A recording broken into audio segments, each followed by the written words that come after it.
Good morning, ladies and gentlemen, Your Excellencies, and Assalamu alaikum. I'd like to begin by firstly thanking ISIS Malaysia under the leadership of Datuk Professor Dr. Faiz Abdullah for extending this kind invitation and hosting us here today.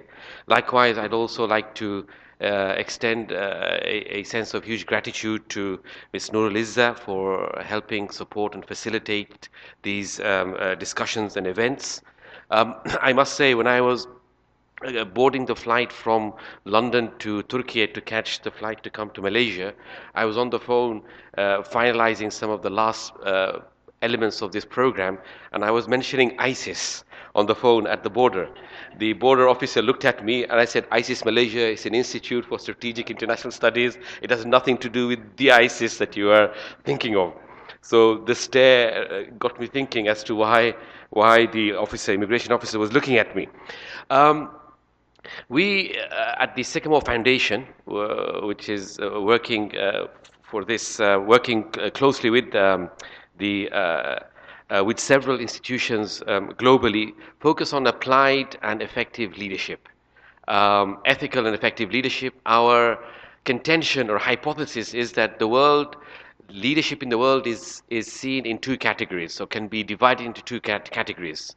We either have ethical but yet ineffective leadership, or we have unethical but effective leadership. And our aspiration, our vision at the Sycamore Foundation is to combine between these two strands so the world sees ethical and effective leadership in its applied form. This is what Professor John Adair, the world's first professor of leadership studies, back in the 1970s, when leadership studies was first designated as an academic discipline, when I asked him once that what is the enterprise of leadership? What should leadership be all about? Whether it's at an institutional level, national level, global level, or even a personal level. And he put it quite simply, although it sounds simple, it is quite profound. And he said the leadership enterprise is about good leaders and leaders for good. Good leaders speaking about the ethical decision-making process of individuals, and leaders for good about the causes that we also advocate. The world is in need of inspiration. The world that we live in is also in need of good practice. We also work with foundations across the world. In Bosnia Herzegovina, we work with the Ali Izetbegovic Foundation. In New York, with the Malcolm X Foundation, to inspire and to share good, not just leadership thoughts, but practices.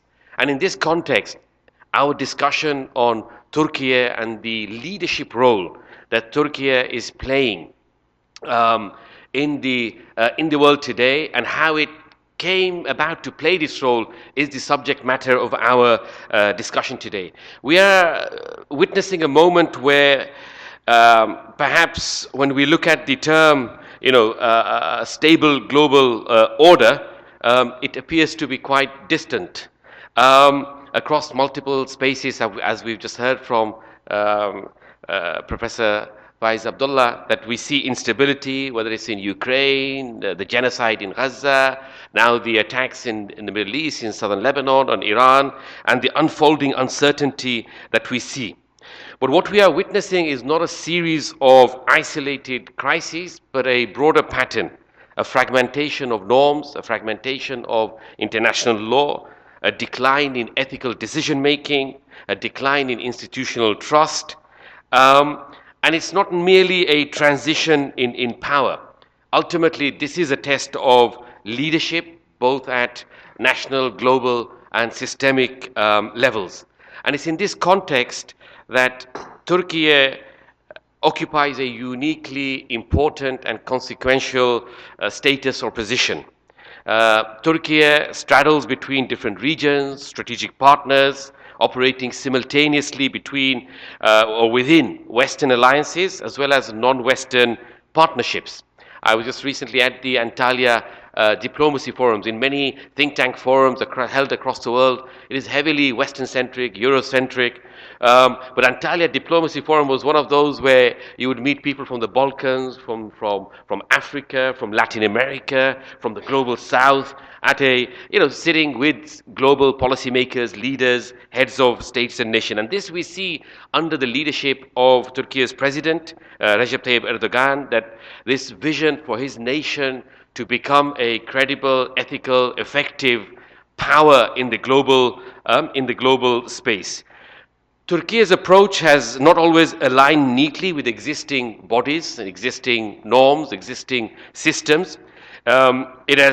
But it has consistently reflected an effort to preserve strategic flexibility, expand diplomatic reach, and act where others have hesitated. And this leadership style is visible and unique, especially where conventional diplomacy has stalled. Turkey has, at various points, positioned itself as a mediating actor, maintaining channels of communication across divides that are otherwise closed. The Ukraine-Russia conflict is one such prime example. Equally, Turkey has demonstrated a willingness to combine diplomacy with decisive action, be that in security policy, regional stabilization efforts, or to protect its own national interests. In the sphere of humanitarian leadership, we see Turkey's critical role over the last 2 decades, hosting millions of refugees, although I believe in Turkey the term isn't refugee but a guest.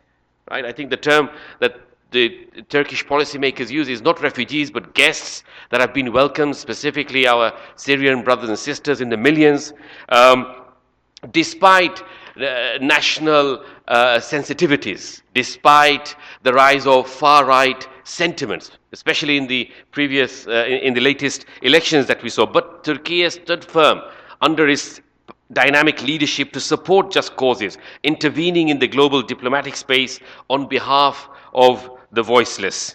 We also look at the Rohingya crisis in Bangladesh.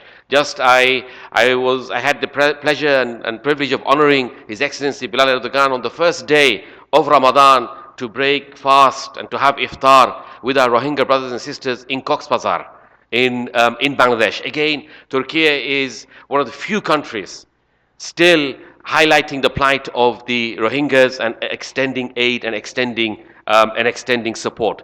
In this way, Turkey can be seen as a moral hinterland.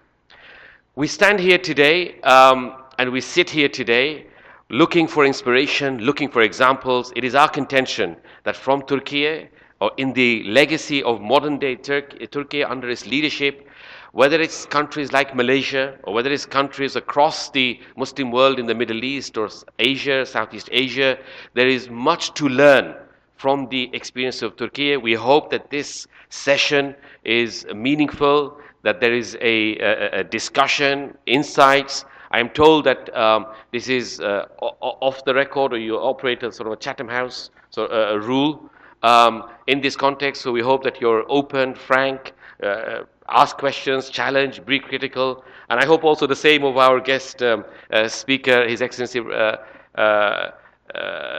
Najimuddin Bilal Erdogan. I thank you for your attention and hope to see you once again soon. Thank you.